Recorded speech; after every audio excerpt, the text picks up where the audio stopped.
Predsednik Srpske radikalne stranke Vojislav Šešelj oglasio se nakon što ga je Nenad Čanak u jutarnjem programu kod Milomira Marića na televiziji Happy pozvao na dvoboj. Odgovarajući na provokaciju Nenada Čanka da uzme pištolj i dođe kako bi rešili stvari jednom za svagda, Šešelj kaže da je spreman na dvoboj, ali samo u slučaju da se Čanak odrekne policijskog obezbeđenja.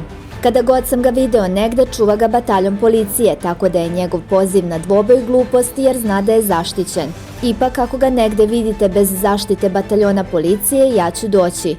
Da nema toliku policijsku i državnu zaštitu, pitanje je šta bi s njim bilo jer se mnogima zamerio, ističe Šešelj dodajući da je Čanak režimski provokator. Još 90-ih godina radio je za UDBU koja ga je plaćala 300 maraka u to vreme. Sada radi za režim kao i Čedomir Jovanović i Zoran Ostojić, naglasio je Šešelj.